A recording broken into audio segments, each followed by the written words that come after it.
വീട്ടമ്മയുടെ മരണത്തിൽ ഭർത്താവിനെതിരെ കേസെടുത്ത് പോലീസ്. സ്ത്രീധനത്തിന്റെ പേരിൽ ഭർത്താവ് പീഡിപ്പിച്ചിരുന്നതായും മെർക്കുറി കുത്തിവച്ചതായും യുവതി മരണമൊഴി നൽകി.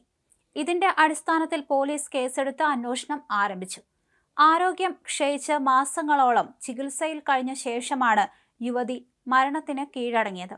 എന്നാൽ ഭർത്താവ് തന്റെ ശരീരത്തിൽ മെർക്കുറി കുത്തിവച്ചതാണ് ആരോഗ്യം ക്ഷയിക്കാൻ കാരണമെന്നാണ് യുവതി മരണമൊഴിയായി നൽകിയത്. കർണാടകയിലാണ് സംഭവം. നഗരത്തിലെ പ്രമുഖ ആശുപത്രിയിൽ ചികിത്സയിലിരിക്കെ തിങ്കളാഴ്ചയാണ് വിദ്യ എന്ന വീട്ടമ്മ മരണപ്പെട്ടത്. അട്ടിബലെ പോലീസിലാണ് വിദ്യ മൊഴി നൽകിയത്. ക്രൂരമായ ഗാർഹിക പീഡനത്തിന് ഇരയാണ് താനെന്നും മാസങ്ങൾക്ക് മുൻപ് ഭർത്താവ് തനിക്ക് മെർക്കുറി കുത്തിവച്ചിരുന്നതായി വീട്ടമ്മ മരണമൊഴി നൽകി. സ്ത്രീധനത്തെ ചൊല്ലി നിരന്തരം പീഡനം നേരിട്ടു. 9 മാസത്തിനു മുൻപാണ് ഭർത്താവ് തനിക്ക് മെർക്കുറി കുത്തിവച്ചതെന്നും യുവതി മരണമൊഴിയായി പറഞ്ഞു. ഇതിന് പിന്നാലെ ആരോഗ്യം നശിച്ചു. വിക്ടോറിയ ആശുപത്രിയിൽ ചികിത്സയിൽ ആയിരിക്കെയാണ് വിദ്യ എന്ന വീട്ടമ്മ മരണത്തിന് കീഴടങ്ങിയത്. യുവതിയുടെ ഭർത്താവായ ബസവരാജു എന്നയാൾക്കെതിരെയാണ് ഗുരുതര ആരോപണം ഉയർന്നത്. ദമ്പതികൾക്ക് 4 വയസ്സ് പ്രായമുള്ള കുട്ടിയുണ്ട്.